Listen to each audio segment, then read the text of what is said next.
ఈ బైబుల్ తేనెగూడు, ఈ బైబుల్ రుచి మధురము, ఈ బైబిల్ తేనెగూడు, ఈ బైబిల్ రుచి మధురము, తేనె కంటే తీపి చుంటే తేనె ధారాలు, బంగారం మేలిమి బంగారం, తేనె కంటే తీపి జుంటే తేనె ధారాలు, బంగారం మేలిమి బంగారం. ఈ బైబుల్ తేనెగూడు, ఈ బైబిల్ చదివి చూడు, ఈ బైబిల్ తేనెగూడు, ఈ బైబిల్ చదివి చూడు. బైబిల్ ఎత్తి పట్టుకొని మరొకసారి ఇదే బైబిల్ కోరస్ని పాడతాము. అందరూ కూడా బైబిల్ ఎత్తి పట్టుకొని, ఈ బైబిల్ తేనెగూడు, ఈ బైబిల్ రుచి మధురము, ఈ బైబిల్ తేనెగూడు, ఈ బైబిల్ రుచి మధురము, తేనె కంటే తీపి జుంటి తేనె ధారాలు, బంగారం మేలిమి బంగారం, తేనె కంటే తీపి జుంటే తానే ధారాలు, బంగారం మేలిమి బంగారం. ఈ బైబిల్ తేనెగూడు, ఈ బైబిల్ చదివి చూడు, ఈ బైబిల్ తేనెగూడు, ఈ బైబిల్ చదివి చూడు.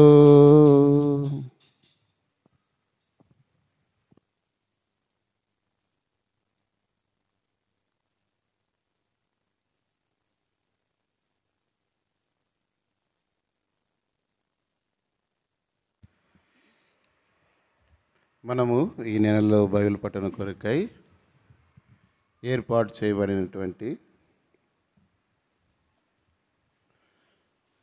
థీమ్లో భాగంగా 1 కొరింథీయులకు రాసినటువంటి పత్రిక 3వ అధ్యాయము, 1 కొరింథీయులకు రాసినటువంటి మొదటి పత్రిక 3వ అధ్యాయము 9వ వచనాన్ని అందరు కలిపి చదువుకుంటాం.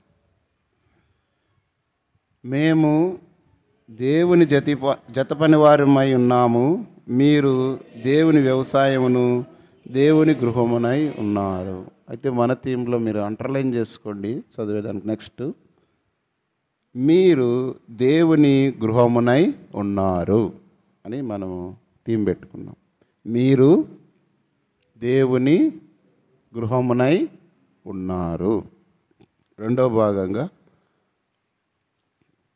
ఎఫెసీయుల పత్రిక 2వ అధ్యాయము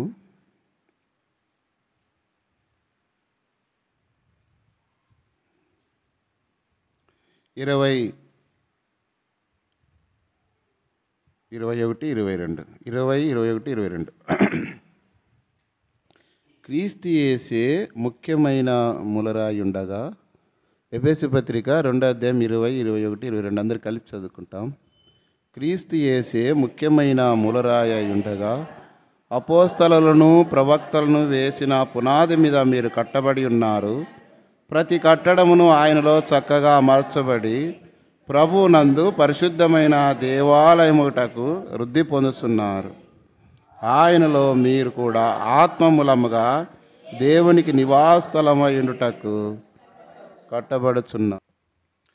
బైబిల్ పఠనం కొరకై మనం ధ్యానిస్తున్న భాగంలో కొరింథీయులకు రాసినటువంటి మొదటి పత్రిక 3వ అధ్యాయము 9వ వచనంలో మీరు దేవుని గృహమునై ఉన్నారు అని పౌలు కొరింథీయులకు రాసినటువంటి మాటను ఆధారం చేసుకుని మనము ధ్యానించుకుంటున్నాం. మొదటి బైబిల్ పఠనంలో మనకు తెలుసు, దేవుని ప్రజలైన వారు ఆయన రక్తం చేత కొనబడిన వారు, విమోచించబడిన వారు, ఆయన పేరు పెట్టబడిన వారంతా సమకూడి ఎక్కడైతే ఆయన నామాన బట్టి ఇద్దరు ముగ్గురు కూడి చేరి వస్తూ ఉంటారో వారు దేవుని గృహమునై ఉంటారు. అయితే ఇందులో రక్షణ మారు మనసు పొందినవారు, బాప్తిస్మ సాక్ష్యం కలిగి ప్రభువులలో మరి పాలు పొందుతూ ప్రార్థన ఆరాధన చేస్తూ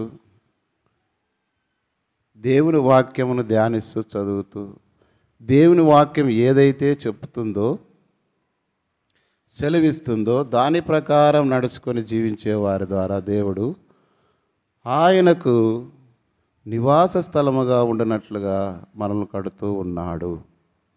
భౌతికంగా మనం నివసించడానికి ఇల్లుని ఎట్లా కట్టుకుంటామో ఆయన కూడా భూలోకములో సజీవమైన రాళ్ళ వల్లే నిన్ను నన్ను ఏర్పాటు చేసుకుని కట్టాలని ఉద్దేశం కలిగి ఉన్నాడు. అందులోనికి మనము చేరి రావాలనుకున్నప్పుడు ఆయన వాక్యం ద్వారా మనం చెక్కబడిన వారై కట్టబడడానికి సిద్ధపడాలి. ఒక ఇంటిని కట్టడానికి ఎట్లయితే అన్నీ కూడా అవసరాన్ని బట్టి రాళ్ళు మిగతా వాటన్నిటిని చెక్కి ఎక్కడ ఏది ఉండాలో అక్కడ అన్నిటిని వారిని అమర్చి కడుతూ ఉన్నప్పుడు అది గృహముగా మార్చబడుతుంది. ఆ రూపంలో మనం కూడా రావాలనుకున్నప్పుడు దేవుని వాక్యం అనేటువంటి సుత్తెతో మలసబడి చెక్కబడిన వారై ఉలి చేత చెక్కబడి కట్టబడేవారుగా ఉండాలి. అది పరిశుద్ధాత్మ దేవుడు తన ఆత్మ సహాయం చేత మనలను ఆ రీతిగా సిద్ధపరిచి ఆయన గృహముగా ఉండనట్లుగా, ఆయన నివసించే స్థలముగా ఉండగలిగినట్లుగా కోరుతున్నాడు. ఎవడు దీనుడై విరిగి నలిగిన హృదయం గలవాడే నా మాట విని వణుకుచుండును వానినే నేను దృష్టించుచున్నాను అన్నాడు. ఆయన నివాసస్థలముగా మనం కట్టబడాలనుకున్నప్పుడు ఆయన మాటకు దీనులమై కట్టబడేవారుగా, లోబడేవారుగా ఉండాలి. మరి మొదటి భాగంలో మనం చూస్తూ వచ్చినాం, ఒక నివాస స్థలాన్ని కట్టాలనుకున్నప్పుడు ఏమేమి అవసరం అని. మొదటిగా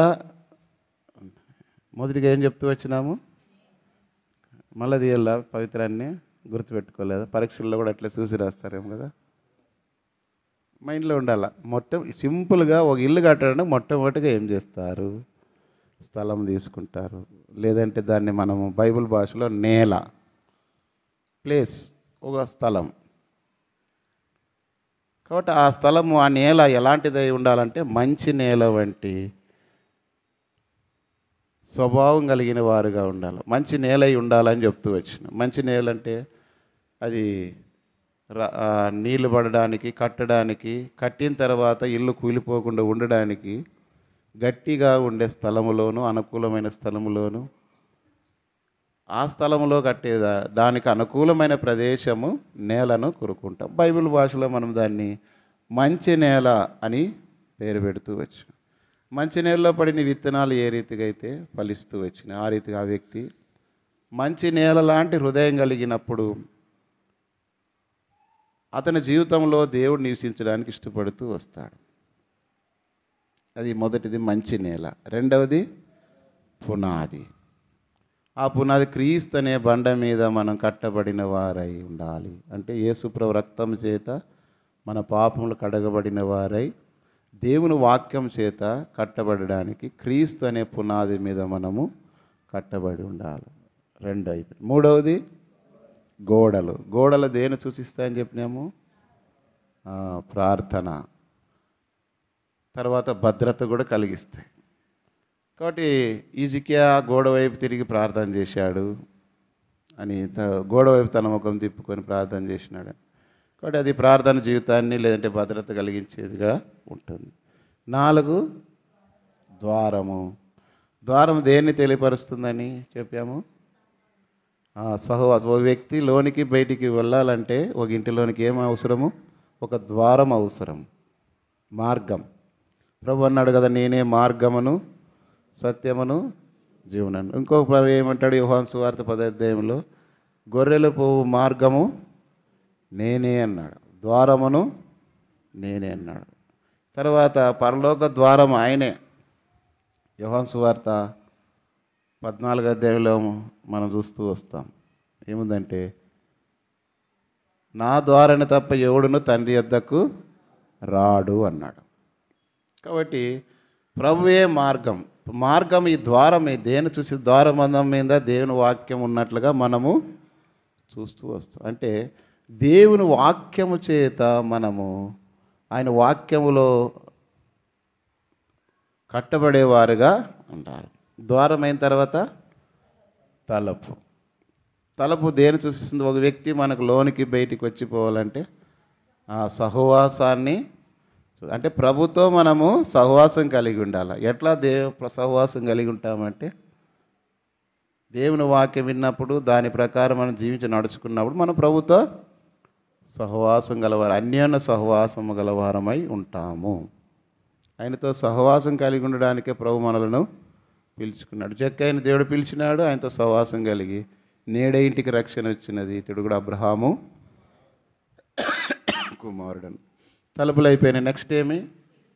కిటికీ. కిటికీ దేని సూచిస్తుందని చెప్పాము? 2 చెప్పాము. ఒకటి ప్రార్థన, దేవుని స్తుతించేది. ఒక విశ్వాసికి ఈ 2 కూడా ఎంతో రెక్కల లాంటివి. ప్రార్థన, దేవుణ్ణి స్తుతించడం.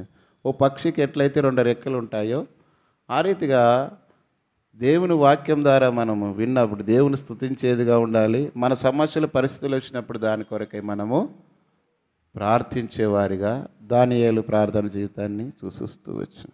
ఎన్నోది? 7వది పైకప్పు. పైకప్పు అంటే మన క్రీస్తు కూడా లేపడిన వారైతే పైనున్న వాటినే వెదుకుడి అని. దేవుని బిడ్డలుగా ఆయన నీతిని, ఆయన రాజ్యాన్ని మొదట వెదుకుడి, అప్పుడు అవన్నీ కావాలని పరలోక తండ్రికి తెలియదు. కాబట్టి దేవుని పిల్లలుగా మనము భూ సంబంధమైన వాటి కొరకు కాదు కానీ ఆత్మ సంబంధమైన దేవుని బిడ్డలుగా ఈ లోకములో జీవించాలా. అప్పుడు ఆయన బిడ్డలుగా మనము ఆయన రాజ్యంలో ఉంటాం. భూలోకంలో ఆయన బిడ్డలుగా పరలోక సంబంధాలుగా మనం జీవించినప్పుడే ఆయనకు నివాస స్థలముగా ఉండడానికి కట్టబడినట్టుగా దేవుడు ఏర్పాటు చేస్తూ వస్తాడు. అంతేగాని భూలోకంలో ఉండి పరలోకంలో విషయాలు కావాలనుకుంటే అది జరగని పని. ఒక పిల్లవాడు సండే స్కూల్లో అడిగినాడంట. టీచర్ లాజరు ధనవంతుని కథ చెప్పి అడిగిందట, అరే మీరు ఎట్లుండాలనుకున్నారా వీరిద్దరులో అంటే, అందరూ ఒకరు ధనవంతుని లెక్క ఉండాలా అన్నారంట, ఒకరు లాజర్ లెక్క అబ్రాహ్మరం ఉండాలని చెప్తున్నారు. ఒకడు మాత్రం లేచి అన్నాడంట, ఆంటీ నేను భూలోకంలో ధనవంతుని లెక్క ఉండాలా, పరలోకంలో లాజర్ లెక్క ఉండాలా అని కోరుకున్నాడంట. అది మన నైజం, మానవ స్వభావం. అంటే ధనవంతుడు ఎట్లా సుఖంగా జీవిస్తూ వచ్చినాడు భూలోకంలో, కానీ అగ్నిగుండంలో వేయబడినాడు, పాతాళంలో వేదన పడుతున్నాడు. పేదలాదరు భూలోకం ఉన్నప్పుడు ఎన్నో శ్రమలు భరించినాడు. చివరికి అబ్రహాము రొమ్మున ఉండడానికి కొనుకోబడుతూ వచ్చినాడు. కాబట్టి విశ్వాసికి దేవుని బిడ్డలుగా ఈ లోకంలో మనం జీవించాలనుకున్నప్పుడు లోకంలో మీకు శ్రమలు కలుగు. దేవుని బిడ్డలుగా మనకు అన్నీ ఉంటాయి, పోరాటాలు, సమస్యలు, ఇబ్బందులు, రోగాలు. కానీ అవి ఉండకూడదు అనుకోవడం అనేది అది సరైన భక్తి కాదు. అంటారు మామూలు లోకస్తులు ఏమంటారంటే, తల ఉన్నంత వరకు జలుబు తప్పదు, లేదంటే తలనొప్పి తప్పదు అంటుంటారు. తల ఉన్నంత వరకు తలనొప్పి ఎప్పుడు పోతుందంటే ఇంకా మనం పోయినప్పుడు. కాబట్టి మనం కూడా ఈ లోకాన్ని ముగించినప్పుడే ఈ శ్రమలు, బాధలు, కన్నీరు, కష్టాలు పోతాయి. అయినప్పటికీ వాటన్నిటిలోన మనం ప్రభులో దేవుని వాక్యములు ఎప్పుడైతే కట్టబడి ఉంటామో అప్పుడు అన్నిట్లో ప్రభును ఆనందిస్తూ వస్తాం. అందుకే హల్లెలూయా పాడేదా ప్రభు నిన్ను కొనియాడదా అనేటువంటి పాటలో చివరి వచనంలో ఉంటుంది, ఈ దిన యాత్రలో ఏమి సంభవించినా మహిమ నీకే ప్రభు, ఇదే నా జీవితంలో ఏమి కలిగినా ఈ జీవిత యాత్రలో మహిమ ఎవరు కలగాలంట? ఎవరన్నారు అట్లా? యోబు అన్నాడు కదా, యెహోవా ఇచ్చెను, యెహోవా తీసుకొనెను, కనుక ఆయన నామమునకే స్తుతి కలుగునుగాక అన్నాడు. మన పరిస్థితుల్లో కూడా ఏం కలిగినా దేవుడే, ఏది చేసినా దేవుడు చేసినాడు అనుకోవాలి. అది పరలోక సంబంధమైన జీవితం కలిగిన వారి లక్షణం. అది ఆ విధానంలో మనం ఎప్పుడైతే ఉంటామో, ఈ అనుభవాలు కలిగినప్పుడు అది మనము దేవుని గృహముగా కట్టబడడానికి దేవుడు ఇష్టపడుతూ వస్తాడు. ఈ లక్షణాలు మనలో ఉండాలి. మళ్ళీ అందులో ఒక ఇంటిని గురించి మనము ధ్యానిస్తూ వస్తాం. చూడండి, సామెతల గ్రంథము 14వ అధ్యాయం. ఇంటి నిర్మాణం అంతా చెప్పాము. ఇప్పుడు ఒక్కొక్క ఇంటిని గురించి కొన్నిసార్లు ధ్యానిస్తూ వస్తాం. 14వ అధ్యాయం 11వ వచనం.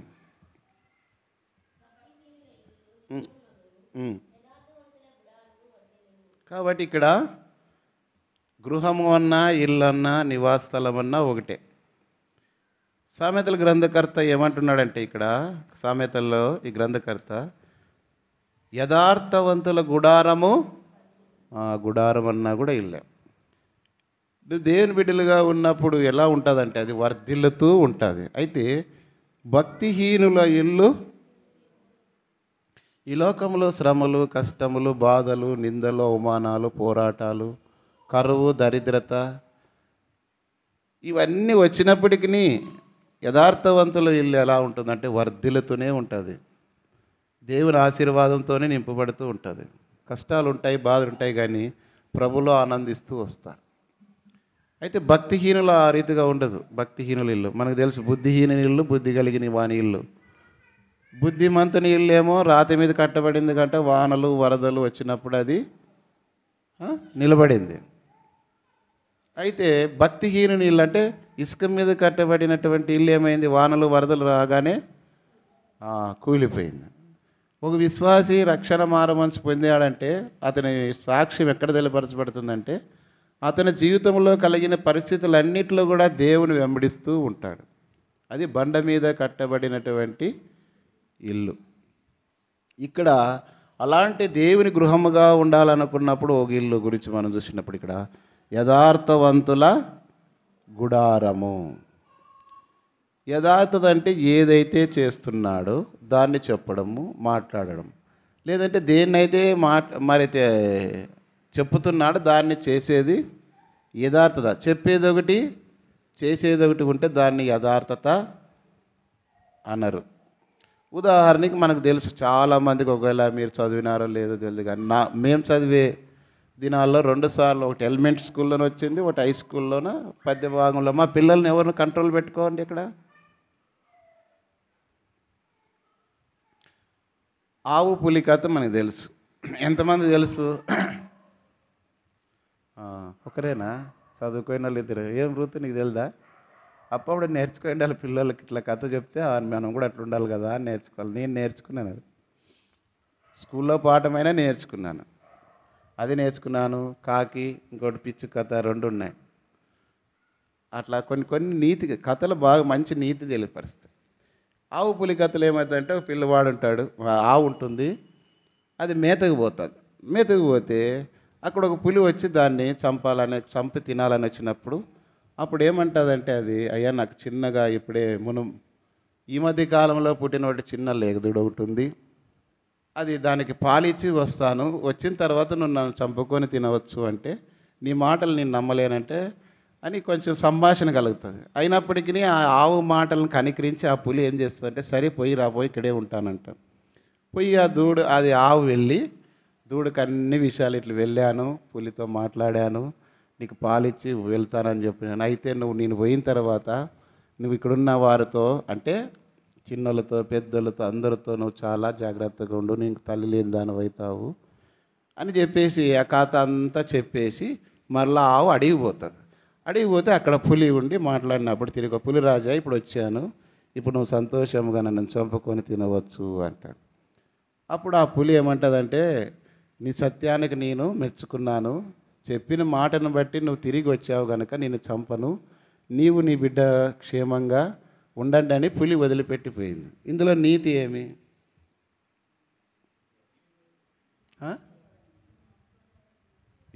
ఏముండాలా? యథార్థత. మనం చెప్పేది అది కదా, యథార్థవంతుని ఇల్లు వర్ధిల్లును. అది యథార్థంగా చెప్పింది, యథార్థంగా వచ్చింది కాబట్టి మాకు మళ్ళీ 10th క్లాస్కి వచ్చేసరికి సత్యనిష్ట అని గద్య భాగంలో అది సత్యనిష్ట అని అవన్నీ పద్య భాగాల్లో ఉంటాయి. అవన్నిటిని తిరిగి చెప్తారు. 10th క్లాస్లో ఉండేది. అంటే ఆ నీతి అంటే అప్పుడు చివరికి చెప్తారు స్కూల్లో. కాబట్టి పిల్లలు మీరు కూడా ఏమి సత్యమనే మాట్లాడాలా, అబద్ధాలు చెప్పకూడదని చివరికి ఒక నీతి వాక్యం చెప్పినప్పుడు పిల్లల్లో మోటివేషన్ వస్తుంది. నిజమే కదా అని. ఆ పులి సామాన్యంగా వదిలిపెట్టదు. కానీ అంత క్రూరమైనటువంటి పులే కనికరించి వదిలిపెట్టినప్పుడు మన దేవుడు న్యాయవంతుడు కాబట్టి మనం యథార్థంగా ఉంటే దేవుడు మనం వదిలిపెడతాడా? వదిలిపెట్టాడు. అది యథార్థవంతుని ఇల్లు వర్ధిల్లుతుంది. ఎవరు బైబిల్లో మనం చూసినప్పుడు యథార్థవంతులు యోబుని గురించి మనకు తెలుసు.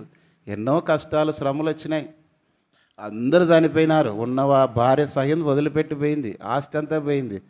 కానీ యోబు గురించి దేవుడు సాక్ష్యం ఇచ్చినాడు. చివరికి వాళ్ళ స్నేహితులు అన్నారు, నీ యథార్థత నిన్ను ఏమన్నారు? ఈ యథార్థతను బట్టి దేవుడు నిన్ను విడిపించవచ్చు కదా, రక్షించదా అన్నాడు. నీ భక్తి నీకు ధైర్యము పుట్టించుదా, యథార్థత నిన్ను కాపాడదా అని. మనకు కూడా అంతే, స్నేహితులంటే బంధువులంటే అయిపోయిన వాళ్ళంటే అన్నాడు యోబు. వాళ్ళ గురించి ఏమన్నారంటే, ఏదో తనకున్న బాధలు ఆదరించాలనుకుంటే వచ్చి బాధగా ఆదరించడానికి బదులు ఇంకారని ఆ మాటలు ఈ మాటలు అని ఏమన్నారు? అందుకే మీరు బాధకే కర్తలు కానీ ఆదరణకు 16వ అధ్యాయంలో యోబులో మనకు కొంతమంది వస్తారు. వాళ్ళు మంచిగా చెప్పినట్లు ఉంటుంది, వచ్చి బాధ పెట్టిపోతారు. కొంతమంది ఏమంటారంటే చెప్తూ మాటల్లోనే ఎందుకో దేవుడు మళ్ళీ ఇది దేవుడు నీకు ఇచ్చినాడు, అనుమతి ఇచ్చినాడు కాబట్టి అది నీకు తెలలా దేవుని తెలలా అని ఒక క్వశ్చన్ వేసి వెళ్ళిపోతారు. వాళ్ళు దాన్ని అంతంగా అదే దాంట్లోనే ఎందుకు వచ్చింది ఎందుకు జరిగింది అని ఇంకా అదే చింత.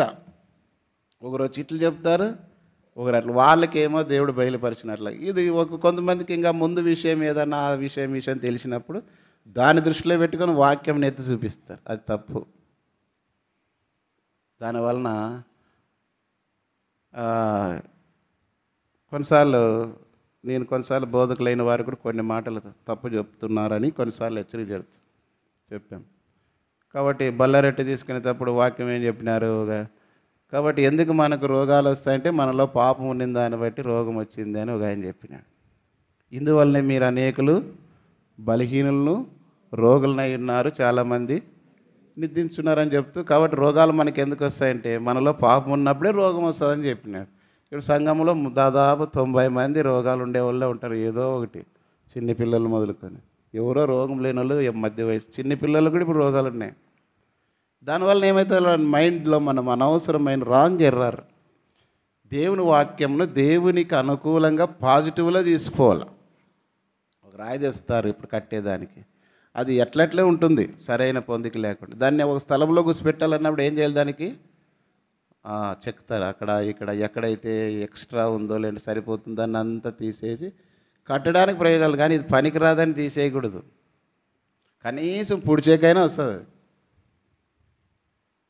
చిన్న బిచ్చు కూడా అవసరాన్ని బట్టి ఏదైనా ఒక రాయి లెవెల్ చూడాలన్నప్పుడు అది పడిపోకుండా గ్రిప్ ఉండదానికి ఆ బిచ్చు అయిన పెట్టేదానికి చిన్నది. కాబట్టి నేర్పరైన శిల్పకారుని వలె నేను పునాది వేసి ఉన్నాను. చదవండి అక్కడే 1 కొరింథీ 3:11.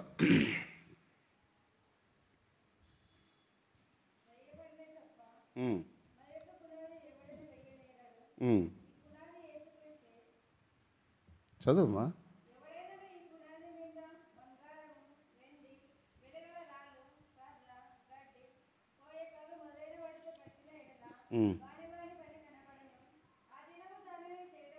ఆ మాట లేదా? నేర్పరైన శిల్పకారుని వలె నేను పునాది వేసి తిని. 3వ అధ్యాయము 9, 10 అక్కడ చూడండి. 10 చదువు. దేవుడు నాకు అనుగ్రహించిన కృప చొప్పున నేను నేర్పరైన శిల్పకారుని వలె పునాది. నేర్పరైన శిల్పకారుడు, పనితు కలిగిన వాడు. ఏదో ఒక రకంగా నిన్న దైవమర్మాలు అనుకుంటే చదువుతున్నాడు భక్త్ సింగ్ గారి బుక్లో. గుడ్లన్నీ కూడా దాదాపుగా మనం ఆమ్లెట్ లేదంటే ఏదో చేసుకోవాలంటే పగలు కొట్టుకొని పడేస్తుంటాం.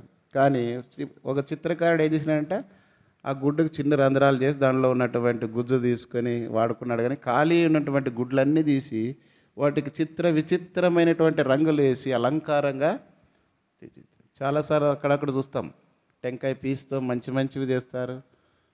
తర్వాత చిప్పలు, తర్వాత కొయ్య, కర్ర, ఇటువంటి మంచి బొమ్మలు తయారు చేస్తారు. పశువుల యొక్క ఏంటో కొమ్మలతో కూడా మంచి వాటి గాజుతో, అంటే చేసేవాని పనితనాన్ని బట్టి అది సౌందర్యంగా మారుతుంది. మన జీవితం కూడా అంతే, పడిపోయి చెడిపోయి లోకములో భ్రష్టత్వంలో మనం అనుకుంటాం మనం మంచోళ్ళు వాళ్ళకంటే వీళ్ళకంటే. కానీ దేవుని వాక్యం ఏముందంటే ఏ భేదం లేదు, అందరూ పాపం చేసి దేవుడు అనుగ్రహించిన మహిమను పొందలేకపోతున్నారు. నీతిమంతుడు లేడు, ఒక్కడు లేరు. కాబట్టి దేవుని వాక్యం ప్రకారం మనము ఇప్పుడు మంచోళ్ళు అనుకుంటాం, కానీ మనం జన్మ కర్మ పాపులం. జన్మంతోనే పాపులం. కర్మ అంటే చేసే పనులను బట్టి కూడా. కాబట్టి అందుకే అన్నాడు, నాలో పాపం ఉన్నదని ఎవడు స్థాపించగలడు. కాబట్టి దేవుని వాక్యంలో ఆయన ఒక్కడే నీతిమంతుడు. అలాంటి దేవుడు ప్రభువైన యేసుక్రీస్తు వారు. అలాంటి వారు ఆయన నీతిమంతుడు కనుక, ఆయన నీతిమంతుడైన యేసుప్రభు రక్తం ద్వారా మన పాపదోషములన్నీ కడిగి ఆయన బిడ్డలుగా మార్చాడు కనుక ఇప్పుడు మనం నీతిమంతులుగా మార్చబడి దేవుని ఇంటికి వస్తున్నాం, ఆరాధన చేస్తున్నాం, ప్రార్థన చేస్తున్నాం, అబ్బా తండ్రి అని మొరపెడుతున్నాం, పిలుస్తూ ఉన్నాం. కాబట్టి ఆయన ఇంటిగా కట్టబడాలంటే మొదటిగా మనం ఇక్కడ దేవుని పిల్లలుగా ఆయన రక్తంలో కడగబడిన వారై ఉండాలి అని మనం పోయిన క్లాసులో అవన్నీ చూస్తూ వచ్చినాం. ఇక్కడ మనం చూసుకున్న ఒకటి, ఇప్పుడు మనం చూస్తే యథార్థవంతుని ఇల్లు వర్ధిల్లుతుంది. కాబట్టి ఆ క్రూరమైనటువంటి పులే ఆవు యొక్క యథార్థతను బట్టి దానికి జాలి కలిగినప్పుడు యెహోవా దయాళుడు, ఆయన కృప నిరంతరం. మన దేవుడు దయగలిగిన వాడు.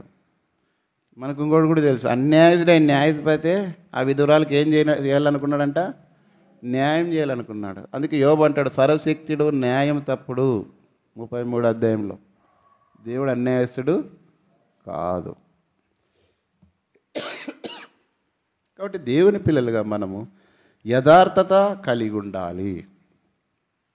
ఇక్కడ మనము యథార్థతవంతుని ఇల్లు అంటే ఆ ఇంటిలో ఏముండాలంటే యథార్థత ఉండాలి. ఏ విషయాలలో యథార్థత మనం కలిగి ఉండాలి? ప్రశ్న. ఏ విషయాల్లో మనము యథార్థవంతుని ఇల్లు వర్ధిల్లాలి. మరి వర్ధిల్లాలనుకున్నప్పుడు యథార్థవంతులుగా మన ఇల్లు ఉండాలి. అలాంటి ఇల్లు యథార్థవంతుల ఇల్లుగా ఉండాలంటే మనం ఏ విషయాల్లో యథార్థత కలిగి ఉండాలి అనే ప్రశ్నకు ఇప్పుడు మనం మొదటిగా ఏం కలిగి ఉండాలంటే చూడండి, సామెతల గ్రంథం 15వ అధ్యాయము 8వ వచనం.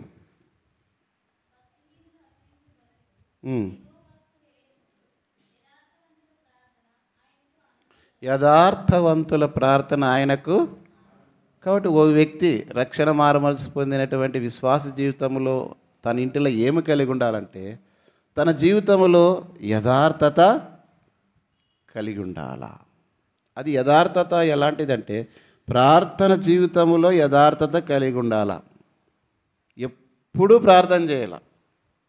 ఆ విధురాలు ఎట్లయితే ప్రార్థన చేసిందో, సమయలు కూడా అన్నాడు కదా, నా మట్టుకు నేను మీ నిమిత్తము ప్రార్థన చేయనడే యెహోవా దృష్టికి పాపం చేసిన. అందుకే ప్రార్థన చేయ వారిలో సమయలు ఉండేను అని రాయబడి. మనం ఏం ప్రార్థన చేస్తామంటే మనకు బాధలు వచ్చినప్పుడు ప్రభా ఈ బాధ తీసేయంటాం, రోగం వచ్చినప్పుడు ప్రభా స్వస్థపరచమంటాం, అక్కర కలిగినప్పుడు ప్రభా మా అక్కరలు తీర్చమంటాం, సమస్యలు వచ్చినప్పుడు ప్రభా ఈ సమస్యల్లో మాకు సమాధానం దయచేయమంటాం. అంటే అవసరాన్ని బట్టి ప్రార్థన చేసేది యథార్థమైన ప్రార్థన కాదు. అది పరిచయన లాంటి వేషధారణతో కూడిన ప్రార్థన. కడుపు నిండినప్పుడు ప్రార్థన ఉండదు ఇంకా. కాబట్టి ఒక యథార్థవంతుని ఇల్లు ఎలాగుంటుందంటే యోబు గురించి మనం చూసినాం కదా, 1:5లో నిత్యము అతడు బలు అర్పిస్తూ అలాగూ చేయొచ్చు నేనని రాయబడింది. కాబట్టి ప్రతి ఉదయము సాయంత్రము మనం విశ్వాస జీవితంలో దేవుని వాక్యం చదవాలి, ప్రార్థన కలిగి ఉండాలి. కుటుంబ ప్రార్థన కనీసం ఒక పూటైనా కలిగి ఉండాలి. ఎందుకంటే ఇప్పుడున్న బిజీ లైఫ్లో ఉదయం వీలు కాకపోయినా సాయంత్రం, ఉదయం వ్యక్తిగతంగా ఎవరు వాక్యం వాళ్ళు చదువుకొని ప్రార్థన ఆరాధన చేసుకొని వెళ్ళిపోవచ్చు. కానీ సాయంకాలమైన తప్పనిసరిగా ఒక అర్ధగంట చిన్నగా 2 చరణాలు పాట పాడుకొని ఒక అధ్యాయం చదువుకొని అందులో ప్రాముఖ్యమైన మాట, ఉదాహరణకు ఆదికాండం 8వ అధ్యాయం చదివినారు అనుకుందాం, లేదంటే 7వ అధ్యాయం 8వ అధ్యాయం చదివి 6వ అధ్యాయం చదివినారు అనుకుందాం. 6వ అధ్యాయంలో భూలోకం అంతా చెడిపోయిన దినాలు నోవా కుటుంబం ఎట్లయితే నీతిగా యథార్థంగా నడుచుకున్నాడో, మనం దేవుని పిల్లలుగా కూడా నీతిగా యథార్థంగా నడుచుకుంటే ఈ లోకంలో భద్రపరచబడతాము. దేవునికి ఇష్టం లేని మన జీవితంలో ఉండకూడదు. ఒకవేళ ఉంటే జలప్రలయంలో యేసుక్రీస్తులో మనం లేకపోతే, దేవుని వాక్యంలో లేకపోతే, ఈ లోకంలో ఆ గాలి తుఫాన్లు ఎట్లయితే జలప్రలయంలో అందరూ కూడా నాశనం అయిపోయారు, మనం కూడా ఒక దినం వస్తుంది ప్రభు రాకడలో విడుబడతాము, దేవుని శిక్షకు గురవుతాము. కాబట్టి మనం నోవా కుటుంబాలే మన కుటుంబం కలిగి ఉండాలి. మన జీవితంలో నోవాహం గురించి నీవే నా ఎదుట నీతిమంతుడివై ఉన్నావని సాక్ష్యం కలిగినట్లుగా మన హృదయంలో నీతి ఉండాలి, మన నడకలో ప్రవర్తనలు అని ఒక 10-15 నిమిషాలు ఒకటే చాలా, అంత వివరణ బైబిల్ స్టడీ కాదు, ఇంకో మీటింగ్ కాదు.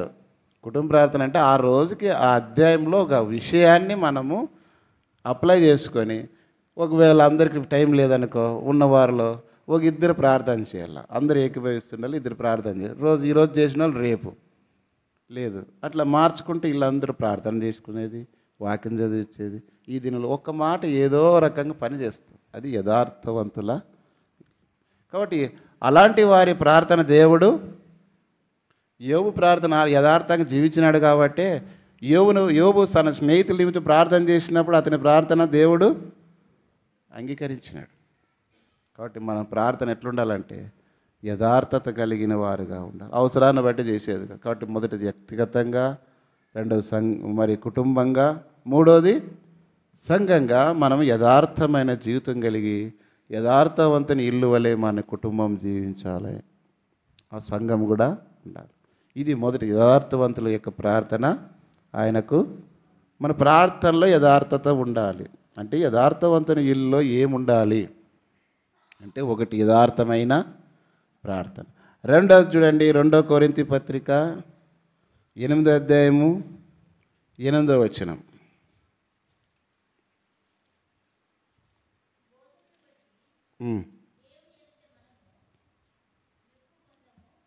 ఎనిమిది ఆజ్ఞాపూర్వకముగా మీతో చెప్పుటలేదు, నిదానం చదువు ఎక్కడ పోము, ఇతరుల జాగ్రత్తను మీకు చూపుట చేత మీ ప్రేమ ఎంత యథార్థమైనదో 24 చదువు, అట్లా 24 వచనం.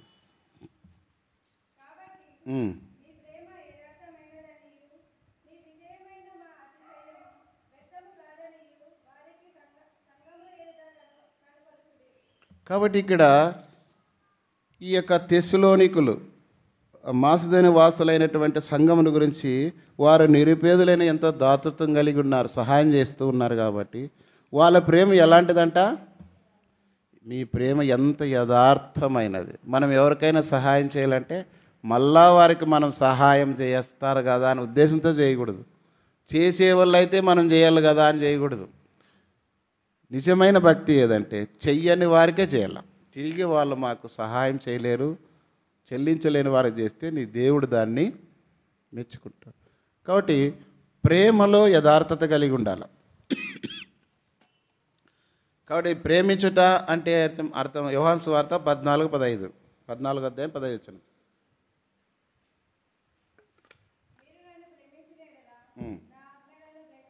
కాబట్టి దేవుని ప్రేమించుట అంటే అర్థం ఏమంటే ఆయన ఆజ్ఞలను గైకొండి. మనం ఆదివారం యొక్క టేబుల్ వర్తమానంలో కూడా చూసాం. దేవుని ప్రేమించడంటే తనకు కలిగినదంతా విడిచిపెట్టాలి. దేవుని మాటలు అబ్రహాం ఆ రీతిగా తన కుమారుని సైతం ఆ బలి అర్పించడానికి ఇష్టపడ్డాడు. నువ్వు ప్రేమించి ఇస్సాకు నాకు బలిగా అర్పించమంటే చిత్తం ప్రభు అని బలి అర్పించడానికి బయలుదేరాడు.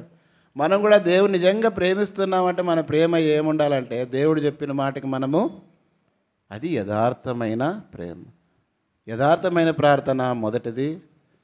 యథార్థవంతుని యొక్క ఇల్లు గృహం ఏ రీతిగా ఉండాలంటే మొదటి యథార్థమైన ప్రార్థన, రెండవది యథార్థమైన ప్రేమ. అందుకే పౌలు 1 కొరింథీ 13లో రాయబడుతున్న మాట మనకు తెలుసు, ప్రేమ లేని వాడనైతే నేను అన్నీ చేసినా ప్రేమ లేని వాడనైతే నేను వ్యర్థుడను. అంటే ఇంక ఏం ప్రయోజనం లేదని. దేవుని పిల్లలుగా క్రీస్తు ప్రేమ మనలో లేకపోతే అది వ్యర్థం. ఆ ప్రేమ ఎలాంటిదంటే కపటముతోనూ లేదంటే స్వార్థముతోనూ ఉండకూడదు. ఆ ప్రేమ యథార్థమైనది. దేవుని ప్రేమ నిష్కపటమైన ప్రేమ కలిగిన వారుగా మనం ఉండాలి. ఒకరినొక రకంగా, నచ్చిన వాళ్ళు నచ్చినట్లుగాను, ఇష్టమున్న వాళ్ళకి ఇష్టమున్నట్లుగాను, మా బంధువులని, నాకు సహాయం చేసేవాళ్ళని, సంఘములో లేదంటే వీళ్ళు ఉన్నవారని, కొంతమంది బాగా ఏదైనా ఒక స్థానంలో ఉంటే వాళ్ళని ఆడైనా సరే అది అబ్బాబాబు ఎక్కడ అంటే వాళ్ళని ఏదైనా ఎక్కితే ఎత్తుకునే పాట అయితే భుజాల మీద ఎత్తుకొని తిప్పుతారనమాట. అట్లా చేస్తుంటారు. ఎందుకంటే వాళ్ళకున్న స్థానం గొప్పదనుకోని. కానీ దేవుని పిల్లలుగా అది కాదు. అందరిని సమానంగా దేవుని ఇంట్లో ప్రేమించే అలవాటు, అది మన సహవాసములో దేవుని పిల్లలుగా నేర్పిస్తూ వచ్చిన ఆ ప్రేమ నిష్కపటమైనదిగా. కాబట్టి మనలో రెండోది యథార్థమైన ప్రేమ కలిగిన వారుగా మనం ఉండాలి. ఒకవేళ అలాంటి ప్రేమ లేని వారుగా ఉన్నట్లయితే మనం వ్యర్థులమే. ఈ రాత్రికాల సమయంలో యథార్థవంతుని ఇల్లు వర్ధిలనంటే ఒకవేళ అలాంటి యథార్థమైన దేవుని ప్రేమ నీళ్ళు లేకపోవడం బట్టి నువ్వు వర్ధిలకు ఉన్నావేమో పరిశీలించుకో. ఇది రెండోది. మూడోది చూస్తూ వచ్చినప్పుడు కీర్తనలు 15:2. కీర్తనలు 15:2.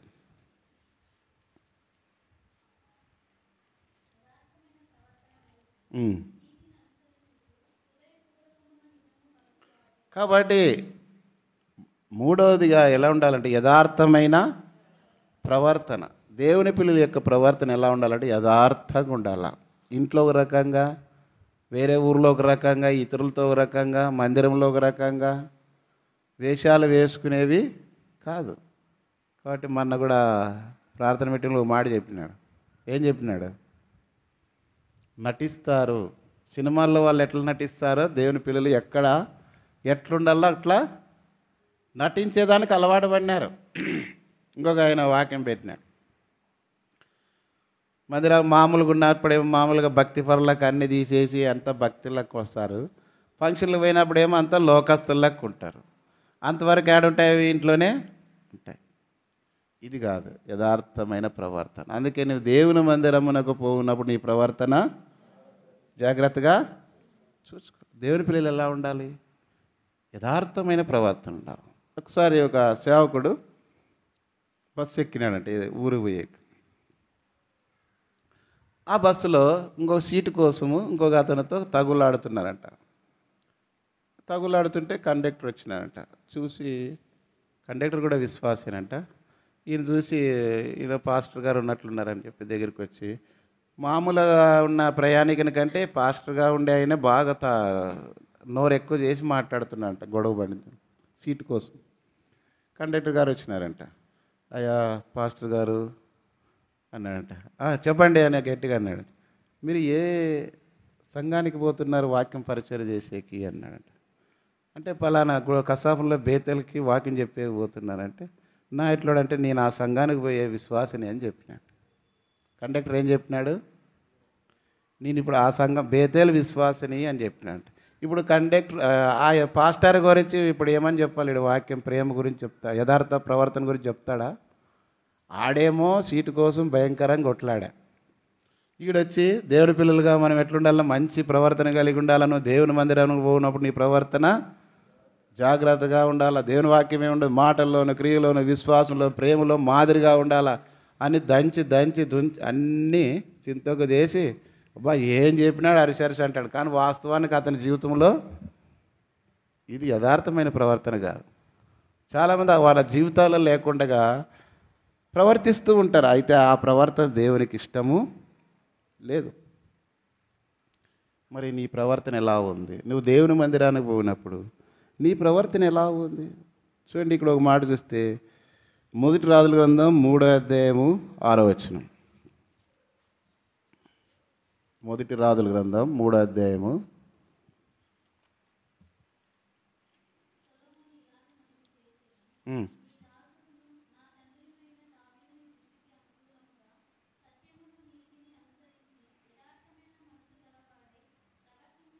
కాబట్టి దావీదుని గురించి సొలొమోను మహారాజు తన తండ్రి గురించి ఏమని చెప్పినాడు? యథార్థమైన మనసు గలవాడై ప్రవర్తించను గనుక అని ప్రార్థన చేయగానే దేవుడు అతని ప్రార్థన విని భూలోకంలో అతని వంటి వాడు ఇంకొకడు లేకుండా దేవుడు అతన్ని ఆశీర్వదించినాడు. మరి మనము మన ప్రవర్తన బట్టి మన కుటుంబానికి అట్లాంటి ఆశీర్వాదం వస్తుందా? సొలొమోను ఆ మాట అన్నాడు కదా, చూడండి ఇక్కడ, నా తండ్రియునైన దావీదు నీ దృష్టికి అనుకూలముగాను సత్యమును నీతిని అనుసరించి యథార్థమైన మనసు గలవాడే ప్రవర్తించను గనక అంటూ నీవు అతని ఎడల పరిపూర్ణ కటాక్షమగు పరిచి ఈ దినము నన్నున్నట్లుగా అతని సింహాసనం మీద అతని కుమారుని కూర్చుండబెట్టి అతని యందు మహాకృపను. కాబట్టి తన తండ్రి అయిన దావీదును బట్టి సొలొమోను మహారాజుకు అంత ఆధిక్యత దేవుడిచ్చినాడు. మరి యథార్థవంతుని ఇల్లు వర్ధిల్లన్నప్పుడు ఒక వ్యక్తి ఆ ఇంటిలో ప్రభుని నమ్ముకొని విశ్వాసగా జీవిస్తున్నప్పుడు అతన్ని బట్టి ఆ కుటుంబానికి ఏం కలిగి ఉండాలా? మంచి ప్రవర్తన, ఆశీర్వాదం. దావీదుని బట్టి సొలొమోను మహారాజుకి ఎట్లా కలిగిందో, నీతిమంతులు ఖర్జూర వృక్షం వలె, తండ్రి తర్వాత కుమారుల తర్వాత వాళ్ళ మనవరాలు అంచెలుగా దేవుని పనిలో మంచి సాక్ష్యం కలిగిన వ్యక్తులుగా వారి ప్రవర్తన జీవితము అనేకులు మాదిరికరంగా ఉండాలి. అది యథార్థవంతుని యొక్క గృహం. కాబట్టి నువ్వు ఎట్లా ప్రవర్తిస్తున్నావు? నీ ప్రవర్తన యథార్థంగా ఉందా? ఇది మూడో విషయాన్ని మనం చూస్తూ వచ్చు. లేకపోతే సరిచేసుకో, అప్పుడే నీది యథార్థమైనటువంటి గృహముగా దేవుడు నివసించే స్థలముగా ఉంటుంది. 3 అయిపోయినాయి. 4వ దాన్ని మనం చూస్తూ వచ్చినప్పుడు చూడండి, యోబు గ్రంథం 8వ అధ్యాయం 6వ వచనం. యోబు గ్రంథము 8:6.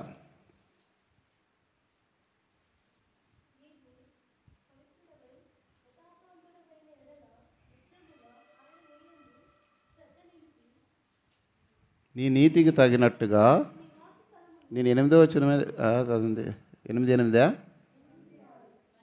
చదువు. నీ నీతికి తగినట్టుగా నీ నివాస స్థలమును ఎప్పుడు అంటే నీవు పవిత్రుడవై యథార్థవంతుడైన ఎడల. దేవుని పిల్లల్లో ఏముండాలంటే పరిశుద్ధత కలిగి ఉండాల. యథార్థంగా బ్రతికే వాళ్ళ జీవితాలు పరిశుద్ధంగా, వాళ్ళ మాటలు పరిశుద్ధంగా ఉండాలి, వాళ్ళ ప్రవర్తన పరిశుద్ధం, వాళ్ళు కట్టు బొట్టు వ్యవహారాలు అన్నీ కూడా పరిశుద్ధంగా ఉండాలి. ఎక్కడున్నా వాళ్ళ జీవితం ఎట్లా ఉండాలంటే పరిశుద్ధంగా ఉండాలి. అప్పుడు నీ నీతికి తగినట్టుగా నీ నివాస స్థలమును నీతిమంతుల గుడారమును దేవుడు ఆశ్రయించేవాడిగా ఉంటాడు. మన ప్రవర్తన యథార్థంగా ఉండదు, మన జీవితంలో పరిశుద్ధత ఉండదు. కొంతమంది అంటారు వాళ్ళు విశ్వాసులు కాదు నాయన, పెద్ద పిశాచులు. ఆమె పెద్ద పిశాచి, ఆమె జోలికి ఎందుకు అంటారు కొంతమంది. విశ్వాస అంటారు వాళ్ళని, ఏమంటారు? పెద్ద పిశాచి, ఆమె జోలికి ఎందుకు పోయినావు అంటారు. అది మన సాక్ష్యం, చాలామంది దేవుని పిల్లల సాక్ష్యం. అయితే నిజమైన దేవుని పిల్లల గురించి మా మాట అనకూడదు. దేవుడు మళ్ళా నన్ను లెక్క అడుగుతాడు, ఆయన గురించి ఆమె గురించి అట్లా కాని మాట పలకూడదు. కానీ వాస్తవానికి ఎలాంటి జీవితం అంట? పరిశుద్ధత కలిగినటువంటి జీవితం. ఐగుప్తులో ఉన్న యోసేపు పరిశుద్ధంగా జీవించినాడు. అందుని బట్టి యోసేపుని దేవుడు దీవిస్తూ చివరికి అంతగా ఐగుప్తు దేశం ముందే అధికారిగా ఉండనట్లుగా అతన్ని వర్ధిల్ల చేస్తూ వచ్చు. మన జీవితంలో కూడా పరిశుద్ధత అనేది, కాబట్టి అందుకే హెబ్రీ పత్రికలో ఒక మాట ఉంది, పరిశుద్ధతయే 12వ అధ్యాయం 12వ అధ్యాయం 14వ వచనం. హెబ్రీ పత్రిక, అందరితో సమాధానం కలిగి ఉండము,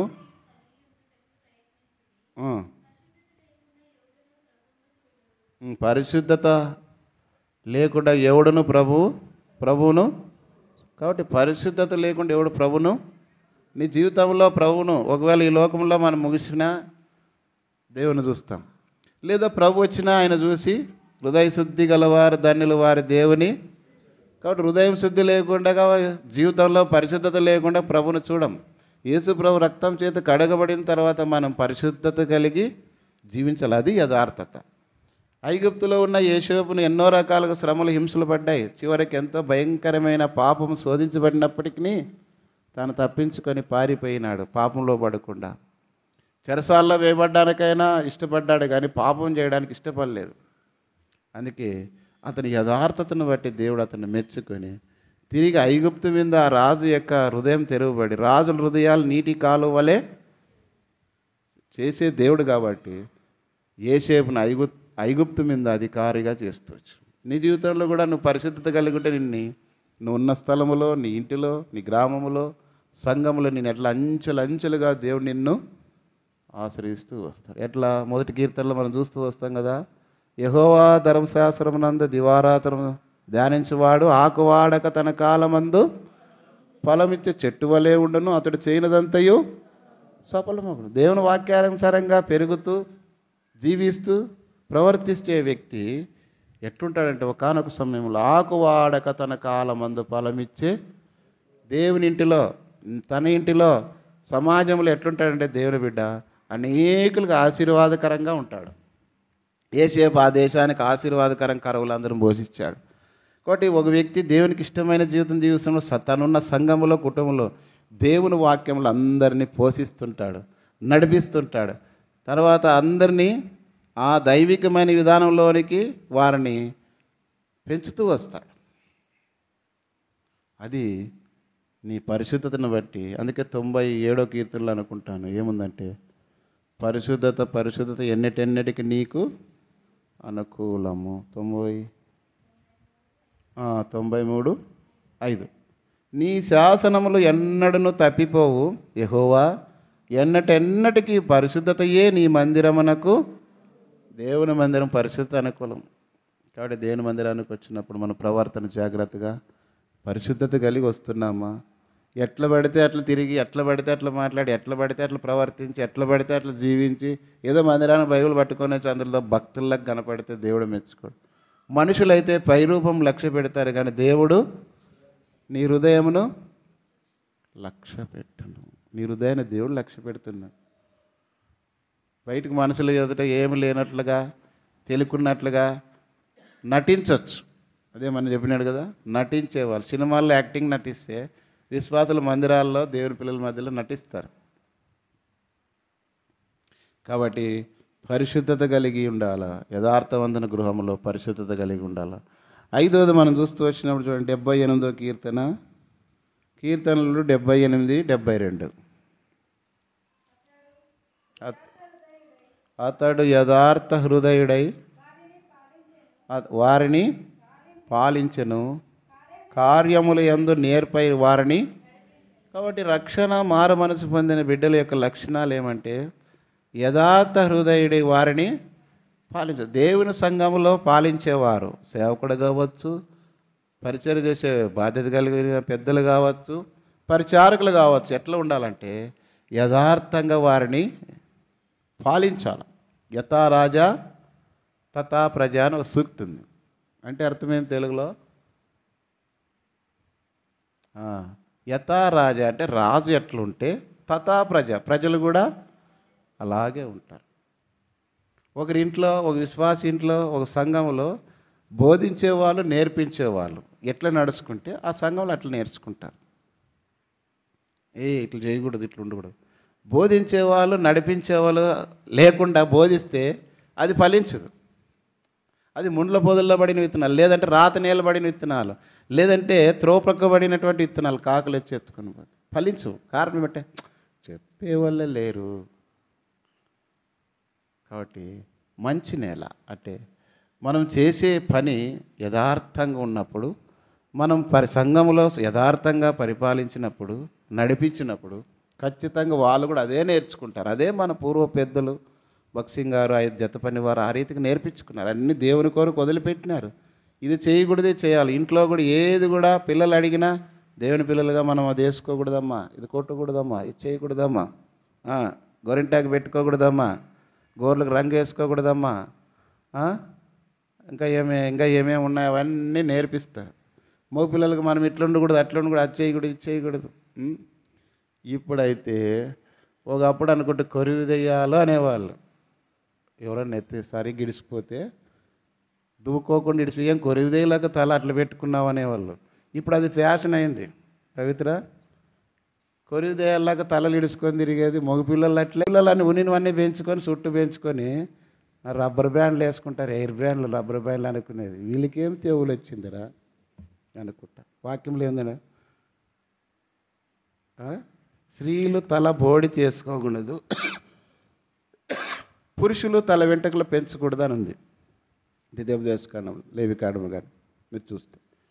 కాబట్టి అయితే వాక్యానికి విరుద్ధంగా దేవుని పిల్లలు చేస్తుంటారు.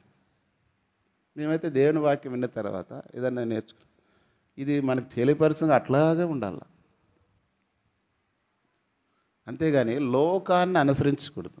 ఇప్పుడు ఫ్యాషన్లో నీకేం తెలుస్తుంది, మీరు చదువుకొని తినాలి. ఇప్పుడు ఎట్లా ఫ్యాషన్ అనుకుంటే అంతా దయాల్లాకి నెత్తి తలడిచుకొని తిరిగేది, ఎంటికలు ఇడుచుకొని. ఒక ఆయన అదే చెప్తూ వచ్చినాడు. ఒక ఆయన ఏదైనా ఒక జడను చూసి ఒక పద్యం చెప్దామంటే అన్నీ కొత్తిమీర కట్లే కనపడుతున్నాయి అన్నాడు ఆయన. కవి గరికపాటి అని కవి, మంచి తెలుగు పండితుడు. ఎక్కడైనా ఒక జడను చూసి ఒక పద్యం చెప్పుదామనుకుంటే ఒకటి కనపడలేదు, అన్నీ కొత్తిమీర కట్లే కనపడుతున్నాయి అన్నాడు. అందరూ అందరూ ఏమి ప్యాషన్లో ఏం కథ ఇంకా చెప్పుకుంటూ పోతే ఎక్కువైతే. కాబట్టి నా జీవితంలో, కుటుంబ జీవితంలో కావచ్చు, వ్యక్తిగతమైన జీవితంలో కావచ్చు, సంఘ జీవితంలో కావచ్చు, నువ్వు ఉద్యోగ స్థలంలో కావచ్చు, ఒక ఆఫీసులో కావచ్చు, ఎక్కడైనా నీ ప్రవర్తన ఎలా ఉండాలంటే యథార్థ హృదయుడే వారిని పాలించాలి. అందుకే బైబిల్ గ్రంథంలో అలాంటి దావీదుని గురించి మొదటి సమూయేలు గ్రంథం 29వ అధ్యాయము 6వ వచనం చదవండి. దావీదుని గురించి ఆకీషు రాజు అన్య దేశంలో ఉన్నప్పటికీ ఏమని సాక్ష్యం ఇచ్చినాడు? కాబట్టి ఆకీషు దావీదుని పిలిచి, యెహోవా జీవముతోడు నీవు నిజముగా యథార్థపరుడవై ఉన్నావు,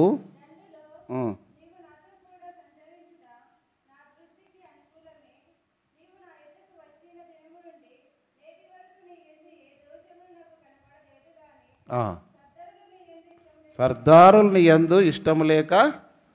కాబట్టి అంటున్నాడు, ఫిలిస్తీన్లతో కలిసి యుద్ధానికి పోతుంటే ఆ సమయంలో దావీదు వాళ్ళతో కలిసిపోతుంటే సర్దార్లన్న యుద్ధంలో పోయిన తర్వాత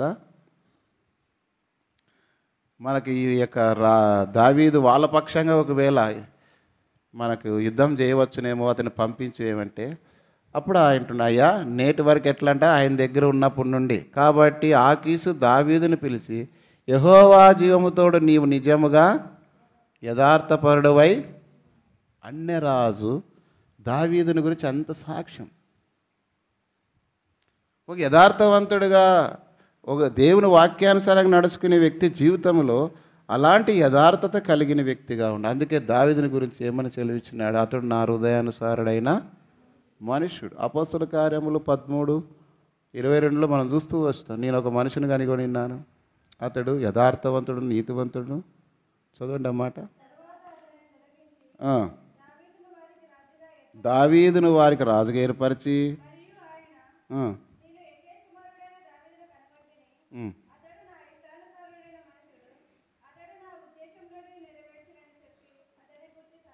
అతని గురించి సాక్ష్యం ఇచ్చినాడు. అతడు నా ఉద్దేశములన్నీ, అంటే దేవుని ఉద్దేశం ఏమైందో అది దావీదు నెరవేరుస్తాడంట. ప్రభా నీ ఉద్దేశం ఏమి ప్రార్థన చేసి. మనం ఎప్పుడైనా ప్రార్థన చేసిన, ప్రభా నా ఎడల నీ ఉద్దేశం ఏమి, నన్ను రక్షించుకున్నావు, నీ సంఘంలో పెట్టినావు, ప్రభా నా కుటుంబాన్ని నీ ఇంట్లో పెట్టినావు, నా కుటుంబం ద్వారా నీ ఉద్దేశం ఏమి, నాకు ఇచ్చిన పిల్లలను బట్టి ఆ పిల్లల ఎడలను కలిగిన ఉద్దేశం ఎప్పుడైనా ప్రార్థన చేసినాం. అది చేయం ప్రభా, అది చేయి, ఇది చేయి, అది మంచిదే. మొట్టమొదటిగా వాళ్ళ ఎడల దేవుడు ఏ ఉద్దేశం కలిగి ఉన్నాడో అది మనం ప్రార్థన చేయాల. అంతేగాని నీ ఉద్దేశం అది చదవాలి, ఇది చదవాలి, ఇట్లా పోవాలి, అట్లా పోవాలంటే ఏది కాదు, అన్నిటికి చెడిని కూడా ఏసని అంటుంటాడు. మా నాన్న ఆ స్కూల్ బాగలేదు, ఈ స్కూల్ బాగలేదు, అన్ని స్కూల్ తిప్పినాడు, అసలు నా తలకాయ బాగలేదని తెలుదు మా నాన్నకి అని చెప్పినాడు. 6వ తరగతి 6 సార్లు ఫెయిల్ అయినాడంట. ఎవరు? ఏసన్న, గుంటూరు ఏసన్న. తలకాయ బాగలేనానికి ఆ స్కూల్లో చేరిస్తే ఏమే అంటారు కదా, పండ్లు ఉడగొట్టుకునేకి ఏ రాయి అయితేనేమని. మంచి రాయితో కొడితేనే ఉడుతుందా? యా రాయి తీసుకొని కొట్టినా ఉడిపోతుంది. కానీ అట్లా చదువుకున్నవాడు ఎక్కడైనా పాస్ అవుతాడు. చదువు రాను ఎన్న స్కూళ్ళు మార్చినా ఊరికే డ్రెస్ కోడ్ బుక్లు బాగుంటాయేమో కానీ మనుషుల్లో ఏం ఉండదు క్వాలిటీ, స్పెల్లింగ్ కూడా సరిగ్గా రావు. నేను చాలాసార్లు చూస్తాం. వాళ్ళుండే ఫ్యాషన్ స్టైల్ చూసే మాత్రం అదిరిపోతుంది. ఇంటర్నేషనల్ జార్జ్ బుష్తో పోతారు. అంత అబ్బా కోట్లు సూట్లు అన్నీ వేసుకొని నిజాన్ని చూస్తే ఏమీ రాదు. అంటే మనం ఆత్మీయంగా తీసుకుంటే దేవుని వాక్యం ఏమీ తెలియదు, కానీ కోట్లు వేసుకొని అది వేసుకొని ఆ కార్యక్రమాలు ఇతరుల ఫంక్షన్లో అవి ఇవి అంతా కోతి కుళ్ళాయి తగిలిచ్చినట్లుంటుంది. కోతికి ఏం చేస్తారు, డబ్బులు అడుక్కునేవాడు చెంతమ్మ తలపైన ఒక కుళ్ళాయి తగిలిచ్చి తర్వాత ఒక జాకెట్లకు గుట్టి గౌన్ వేసి దాంతో ఆట ఆడించి పల్టీలు వేయించి డబ్బులు అడిగించుకొని పోతుంటారు. అట్లా వాళ్ళు కూడా కొంతమంది పెళ్ళిళ్ళలో చూసినాడు అనుకునేది. ఎవరు ఏమి వేసుకోవాలో అది వేసుకుంటే బాగుంటుంది, అంతేగాని కోతి కుళ్ళ తగిలించినట్లుగా ఉండకూడదు. కాబట్టి నేను ఎప్పుడైనా సాధారణంగా అంటే ఎవరైనా ఎప్పుడు ఒకే రకం ఏమి ఎక్కువ అట్లా ఇట్లా ఇదంటే నేను ఒకటే చెప్తున్నాను. నన్ను చూస్తే క్రీస్తు పిల్లలుగా గుర్తుపట్టే విధానంలో ఉండడానికి ఇష్టపడతాను, లోక ఫ్యాషన్లో కాదు అని చెప్పాను. కాబట్టి దేవుని పిల్లలుగా మనం చూస్తే మన వ్యవహారం, మన మాట, మన ప్రవర్తన ఇప్పటి వరకు కూడా చదువుకునే నా క్లాస్మేట్స్లో కావచ్చు, స్కూల్లో కావచ్చు, కాలేజీలో కావచ్చు, ఇంకా అదర్ ఐటీలో కావచ్చు, ఎక్కడైనా సరే ఏ కోర్సులో ఎక్కడ పని చేసిందో ఎవరిని అడిగినా నా గురించి ఒకటి చెప్తారు, ఆయన ప్రభు బిడ్డ అంటారు. కారణం అంటే వాళ్ళ మధ్యలో నేను జీవించినప్పుడు నా ప్రవర్తన, నా మాట తీరు, నా విధానం అట్లుంది. ఒకసారి స్కూల్లో మేడం అది స్టేట్మెంట్ ఏదైనా రాసేదానికి వైట్ పేపర్ ఇవ్వండి మేడం అంటే, దానికల్లా నన్ను అడగలేమో వైట్ పేపర్ తీసుకొని రాయొచ్చు కదా అంటే, అయితే హెడ్ మాస్టర్ని మనం అడగకుండా ఒక పని చేయకూడదు కదా అధికారి అంటే. లేదు వాక్యం ఇట్లుంది అనుకో, సందర్భాన్ని బట్టి ఒకసారికి రామాంజనేయులు సార్ అని బాగా క్లోజ్, రోజు టీ తాగుతాం, బాగా ప్రేమిస్తాడు, అదే సారి సార్ ఇంటికి పోతాం, మామూలు చేస్తాడని. వాళ్ళ భార్య కూడా హెడ్ మాస్టరు హై స్కూల్కి. ఎట్లా సువార్త చెప్పాలా వీడికి అని ఒకసారి ఆలోచన చేసి ఉన్నట్లుండి ఆయనే రేపు గుడ్ ఫ్రైడే సెలవు ఉన్నప్పుడు అన్నాడు, అవును గుడ్ ఫ్రైడే అంటే ఎందుకు పండుగ చేస్తారు అని అడిగినాడు. ప్రభు ఎంత మంచి ప్రార్థన చేసుకుంటూ వచ్చాను. అప్పుడు చెప్పిన యేసు ప్రభుని గురించి చెప్తూ, ఆయన ఆ రోజు సిలువ వేసిన రోజున గుడ్ ఫ్రైడే అంటారు. ఎందుకు అది గుడ్ ఫ్రైడే అంటే, యేసు ప్రభు రక్తం నీతిమంతుని రక్తం కాబట్టి సర్వప్రపంచానికి రక్షణ కలుగజేసింది, సమాధానం అన్నీ చెప్పిన. అప్పుడు అనుకున్నాను ఏదో రకంగా దేవుడు ప్రార్థన చేస్తూ వచ్చినప్పుడు అట్లా ఊరికే పండగ అనుకున్నారు వాళ్ళు. గుడ్ ఫ్రైడే అంటే పండగ కాదు, ఇది విషయం. అంటే మీరు గుడ్ ఫ్రైడే చేయరా రేపు ఏదో ఆడ అడిగినప్పుడు దానికి తగ్గట్టుగా అన్నీ చెప్పి, అయితే మాకు సంతోషం అంటే అలాంటి దేవుని కలిగి ఉన్నాం సార్. అట్లా అంటే తెలియకుండానే ఏం చేసినాం, వాళ్ళకి దేవుని గురించి సువార్త గురించి వాళ్ళకి తెలియపరచు. అది మన దేవుని పిల్లలు. కాబట్టి ఇక్కడ మనం నేర్చుకోవాల్సింది ఏమంటే 5వ పాయింట్లో యథార్థ హృదయం గలవారై మనం ఉన్నప్పుడు దేవుడు ఏం చేస్తూ వస్తాడు, యథార్థవంతులు బలపరచుటక యెహోవా కనుదృష్టి లోకమంతటా. దేవుడు ఏదో రకంగా మనకు ఇప్పుడు అగ్నిగుండం పెట్టినప్పుడు ఆటోమేటిక్గా మీ దేవుని పూజిస్తున్నాం మొక్కమని బయటకు వచ్చినారు. సింహభూమిలో వచ్చినప్పుడు అట్లా ఆయా సందర్భాల్లో మేము దేవుని పిల్లలము, ఆయన ఆకాశం భూమి సృష్టికర్త అని చెప్పాల్సి వచ్చింది. పౌలును బంధించినప్పుడు కూడా వాళ్ళు ఎదుట నిలబడినప్పుడు ఈ రోమా ప్రభుత్వానికి ఇవన్నీ చెప్పాల్సి వచ్చింది. మన జీవితంలో అనుమతించే పరిస్థితుల ద్వారా కొన్నిసార్లు సాక్ష్యం అంటే అది ప్రభు మన జీవితంలో చేసింది సాక్ష్యం. నీవు వాళ్ళని పొగడుకొని వాళ్ళు నువ్వు పొగడుకునేది కాదు సాక్ష్యము. కొంతమంది సాక్ష్యం చెప్పమంటే ఏందేందో చెప్తుంటారు అంతా. సాక్ష్యం అంటే ఏమంటే ప్రభు నీ జీవితంలో ప్రార్థన చేసినప్పుడు వాక్యం ద్వారా లేదంటే ప్రార్థన ద్వారా నీ జీవితంలో జరిగిన సంఘటన అది అద్భుతం. కాబట్టి ఈ 5వ విషయాన్ని మనం చూస్తూ వచ్చినప్పుడు దావీదుని గురించి అట్లాంటి యథార్థవంతుడైన నా తండ్రి అని సొలొమోను ప్రార్థన చేసిన. నీ పిల్లలు నిన్న గురించి అలాంటి సాక్ష్యం ఇచ్చే స్థితిలో నీ మాటలు, నీ ప్రవర్తన, జీవితం సాక్ష్యం ఉంటా. ఇది 5. 6వ చూసినప్పుడు చూడండి 2వ దినవృత్తాంతములు 31:20. 2వ దినవృత్తాంతములు 31:20. హిజ్కియా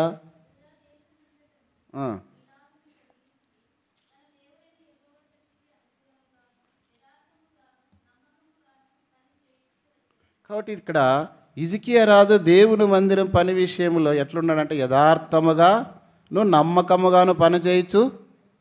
దేవుని పిల్లలుగా దేవుని ఇంట్లో ఎలా ఉండాలంటే యథార్థంగా ఉండాలా, అంత మట్టుకే కాదు, నమ్మకంగా దేవుని పని చెప్పిన పని చేయాలా. అందుకే కొన్నిసార్లు చెప్తున్నా, నీకు ఏం చెప్పినా నా పని నువ్వు చెయ్యి అంటుంటా. అందుకే మోషేని గురించి దేవుడు ఏమని సాక్ష్యం ఇచ్చినాడు? మోషే నా ఇల్లంతటిలో నమ్మకమైన వాడని మోషేని గురించి సాక్ష్యం ఇచ్చినాడు. దేవుని పనిలో నమ్మకమైన వారికి మెండైన దీవెనలు దేవుని పనిలో అలాంటి మంచి సాక్ష్యం కలిగి ఉండాలి. నీ విశ్వాస జీవితంలో అలాంటి సాక్ష్యం ఉందా? చదవండి 3 యోహాను పత్రిక 3వ వచనం.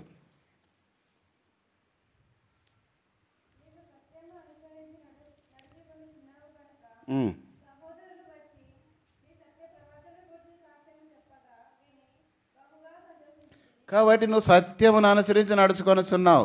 నీ వాక్యమే సత్యం. దేవుని వాక్యాన్ని బట్టి అనుసరించి నడుచుకున్నప్పుడు ఆ ప్రియులు ఏం చెప్తున్నారంటే సంఘంలో వారు, నీ సత్య ప్రవర్తన గురించి సాక్ష్యం చెప్పగా విని మీరు బహుగా ఫలించడం వల్ల నాకు మహిమ కలుగును. దేవుడు మన గురించి సంతోషించేది ఎప్పుడంటే మనం ఫలించాలా. ఇతరులు మన సాక్ష్యం, మన జీవితం గురించి సత్య ప్రవర్తన, వాళ్ళు అలాంటివి చెయ్యరు, వాళ్ళు అలాంటి వారు కారు అని చెప్పాలి. కాబట్టి ఇక్కడ హిజ్కియా ఆ రాజు ఏం చెప్తూ వచ్చినాడు? దేవుని మందిరం పని విషయంలో నమ్మకంగా చేస్తూ వచ్చి, నా జీవితంలో ఎంతవరకు దేవుని పని నమ్మకంగా చేస్తున్నా, అప్పగించిన పని. కాబట్టి ఇది చెప్పుకుంటూ పడితే చాలా దూరంగా వెళుతుంది. ఒక మాట అక్కడే చదవండి, 29:11, 2 దిత్తాంతం 29:11.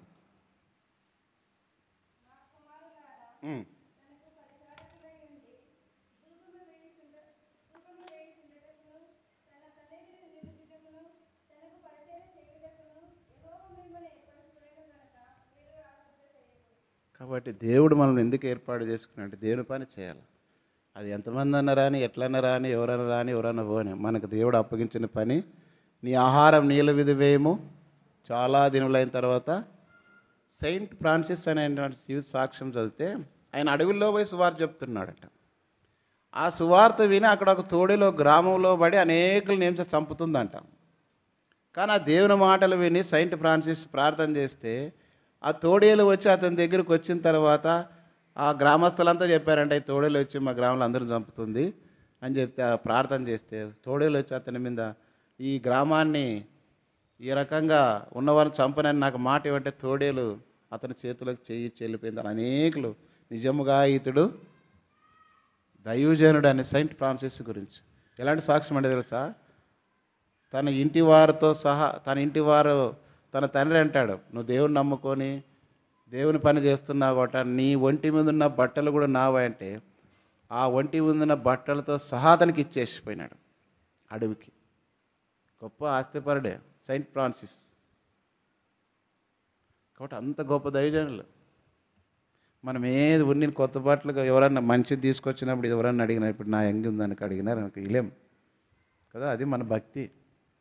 ఇప్పుడు విజయవాడలో వరదలు వచ్చినాయి, మనం ఏదన్నా మనం కాల్చుంటే 3 పూటలు తెచ్చుకొని మాంసం తెచ్చుకొని తినమంటే తింటాము. వాళ్ళకి ఇంకా ఈరోజు తిని ఇంకా మిగిలింది తిని లాస్ట్కి బాత్రూమ్ పోయి లాస్ట్కి ఆ డాక్టర్ తాగి పోయి 2 మాత్రలు తెచ్చుకొని మోషన్స్ కాకుండా ఆరవ తప్పు తిని తిరిగేది. లిమిట్ మందే మున్సిపాలిటీ చెత్త దిబ్బ అన్నీ వేసుకుంటుండేది. కొంతమంది ఏముండదు, ఖాళీగా ఉండదు, అది తిని ఇది తిని. అది కాదు దేవుని రాజ్యం. భోజనమును పానం కాదు, నీతియు. దేవుడిచ్చింది మనకి ఏది తిన్నా సరే.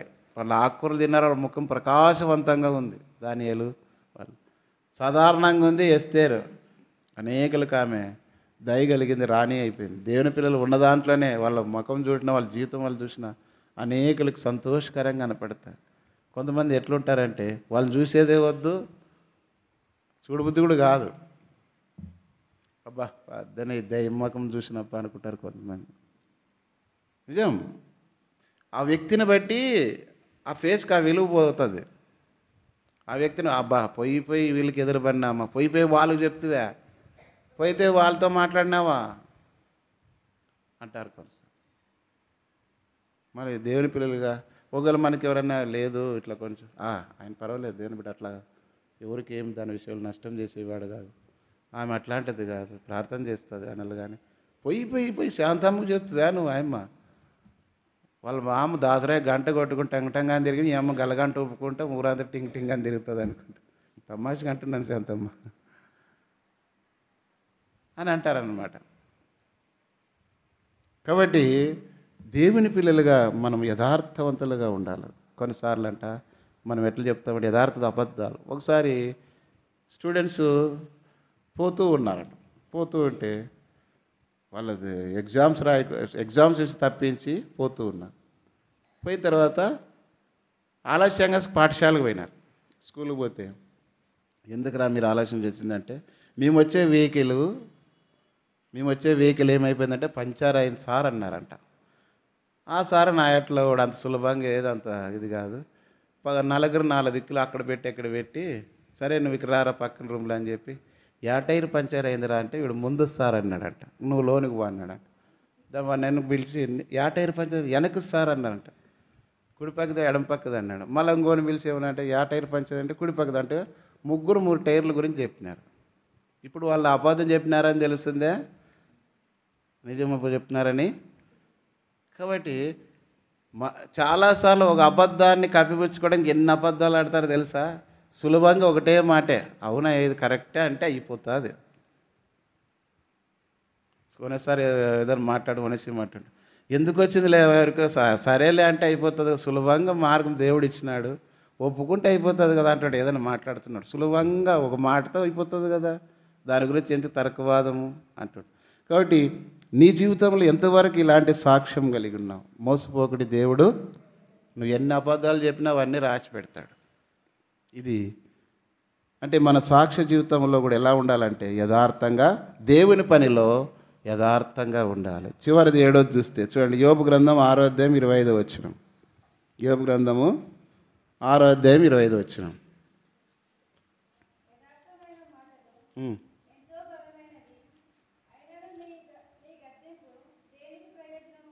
కాబట్టి యథార్థమైన మాటలు ఎంతో దేవుని మాటలు యథార్థమైన మాటలు ఎవరైనా విన్నారనుకోండి, దేవుని మాటలు దైవికంగా చెప్పినప్పుడు ఆ వ్యక్తికి ఇంకో వ్యక్తి ప్రేరేపణ కలుగుతుంది, బలం వస్తుంది.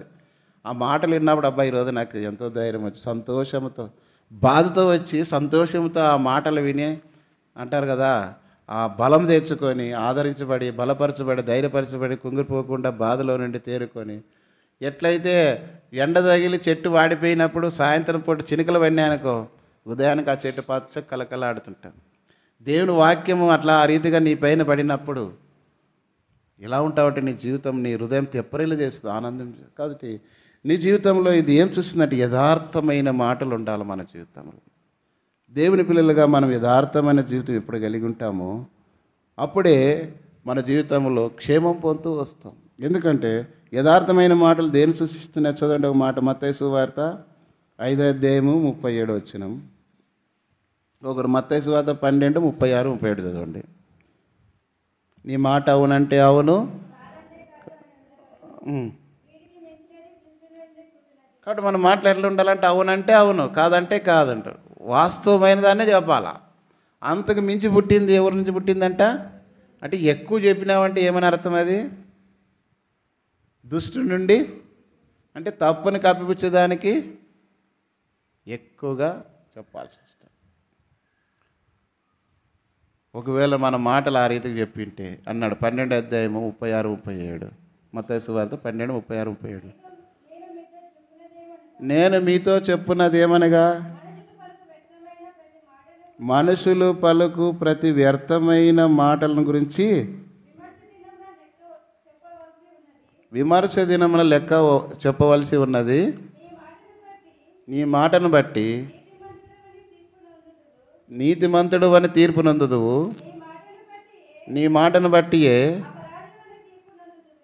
అపరాధమని. కాబట్టి నీ మాటను బట్టే నువ్వు మంచిదానివా మంచోడా చెడ్డదానివే చెడ్డదానివేనే నీ పలుకు. అందుకే లోకస్తులు ఒక మాట, నోరు మంచిదైతే ఊరు మంచిది. సులభంగా అది నేర్చుకోరు. నోరు మంచిగా పెట్టుకుంటే అందరూ మంచిదై, ఊరే మంచిదైతే అంటే ఎంత పెద్దది కదా.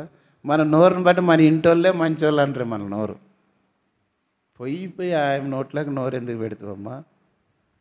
ఆమె నోరు కాదు, మున్సిపాలిటీ మోరీ ఆమెది. అంటే నోరు తెరిస్తే అట్లాంటివి ఆమె కంపు ఎట్లా మాట్లాడుతుంది అది కాదు. ఈ రీతిగా ఉంటే నువ్వు దేవుని యథార్థవంతుని యొక్క ఇల్లు వర్ధిల్లాలంటే ఈ 7 లక్షణాలు. ఇంకే ఏ రకంగా వర్ధిల్లా అని 7 ఉన్నాయి. ఇంకా చాలా ఇటుకి టైం అయింది కాబట్టి ఈ 7 లక్షణాలు యథార్థవంతుని ఇల్లు వర్ధిల్లాలన్నాడు. మొదటిది ఏం కలిగి ఉండాలి మనము? ప్రార్థనలో యథార్థత ఉండాలి. 2 ప్రేమలో యథార్థత ఉండాలి. 3 యథార్థమైన ప్రవర్తన కలిగి ఉండాలి. 4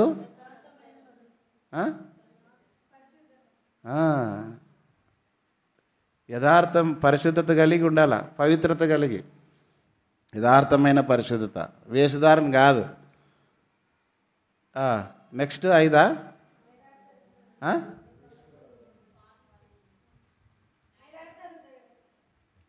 సరిగ్గా చెప్పు. ఏం గొంతుకు ఏదో ములిగాం కడ్డం పడినట్లు చెప్తున్నావు. మింగలేవు కదా ఏమి? బియ్యం తింటున్నావా లోన? గొంతులకి అడ్డం పడినాము. కాబట్టి యథార్థమైనటువంటి యథార్థంగా పరిపాలన చేయాలి. తర్వాత దేవుని పని యథార్థంగా చేయాలి. 6వది. 7వది యథార్థమైన మాటలు మాట్లాడాలి. అది యథార్థవంతుని ఇల్లు వర్ధిల్లును అని దేవుని వాక్యం. కాబట్టి మనం ఆయన నివాస గృహముగా ఉండాలంటే మనలో ఇవన్నీ ఒకటే నేర్పిస్తుంది. మనలో యథార్థత, మన ఇంటిలో యథార్థత ఉండాల. మన విశ్వాస జీవితంలో ఎక్కడున్నా యథార్థంగా నడుచుకునేవారుగా ఎప్పుడైతే మనం ఉంటామో దేవుని బిడ్డలుగా, అప్పుడు మనం ఏమవుతా ఉంటా? వర్ధిల్లుదురు. దేవుని పిల్లలు ఎప్పుడు వర్ధిల్లుతారంటే, ఒక మాట చదువు ముగిస్తామా? కీర్తనలు 92:12. నీతిమంతులు ఖర్జూర వృక్షం వల్లే మవ్వు వేయుదురు. 13. యెహోవా మందిరంలో నాటబడిన వారై వారు మన దేవుని ఆవరణలో వాళ్ళు వర్ధిల్లుతూ ఉంటారు. దేవుని ఆవరణలో వర్ధిల్లినావంటే నువ్వు బయటకు ఆటోమేటిక్గా వర్ధిల్లిన వానుగా నీవు నీ కుటుంబం అనేకులకు ఆశీర్వాదకరంగా. ఒక చెట్టు ఉందంటే 10 మందికి ఉపయోగపడుతుంది. ఒక చెట్టు పెంచితే 10 మందికి 10 రకాలుగా ఉపయోగపడుతుంది. కాబట్టి నీ జీవితం విశ్వాసగా నువ్వు వర్ధిల్లినావంటే నీవు కూడా అనేకులకు ఆశీర్వాదకరంగా వర్ధిల్లే కుటుంబంగా, వ్యక్తిగా ఉంటావు. అది దానికి గుర్తు, నీలో యథార్థత ఉన్నప్పుడు. ఆ రీతిగా యోబులు యథార్థత ఉంది కనుక చివరికి కూడా అన్ని పోయినా తిరిగి అన్ని 2 ఆశీర్వాదం. పోయిన దానికంటే 2. ఉదాహరణకు 1,00,000 రూపాయలు పోగొట్టుకున్నాడు. 2 అంటే ఎంత వచ్చిందని? 2 లక్షలేనా? 2 వచ్చింది. 1,00,000 పోగొట్టుకున్నావు. నేను అనుకున్న 2 వచ్చినామంటే 1,00,000కి 2 లక్షలు రావాలా? సరే, దాని గురించి 2 అంటే ఉన్నదానికంటే రెట్టింపు అనుకుందాంలే. డబుల్. దీపావళి డబుల్ ధమాకా అంటుంటారు కొన్నిసార్లు. ఒక చీర కొంటే ఇంకో చీర ఫ్రీ.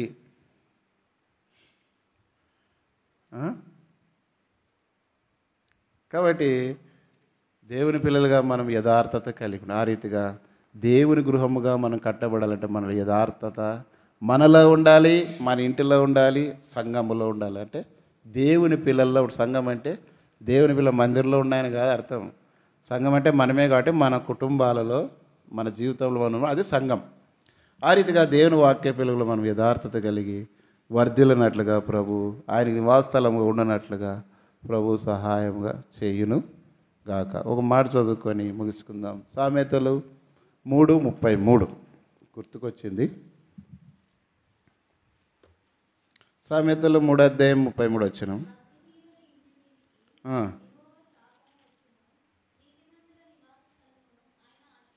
కాబట్టి యథార్థత కలిగి ఉండాలంటే నీతిమంతులుగా మనం ఉన్నప్పుడు ఆశీర్వాదం. ఒకవేళ భక్తిహీనంగా ఉంటే శాపం. ఆ రీతిగా దేవుని వాక్య పిల్లలు మన జీవితం మన కుటుంబాన్ని కట్టుకున్నట్లుగా ప్రభువు మనకు సహాయం మోకాళ్ళ మీదకి రండి, ప్రార్థన చేస్తూ.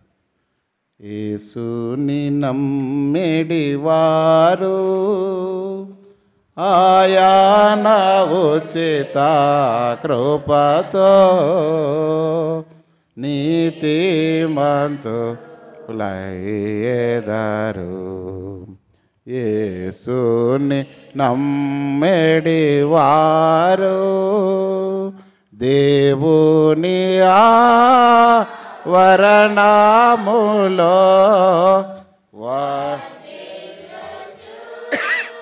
నుండే వరణములో వదిల్లుచు నుండేదారు. సేవింతురు తమ ప్రభుని గణపరతురు నిరతము. సేవింతురు తమ ప్రభుని గణపరతురు నిరతము. యేసుని నమ్మెడి వారు ఆయన ఉచిత కృపతో నీతిమంతులయ్యెదరు. యేసుని నమ్మెడి వారు. ప్రార్థన చేస్తాం.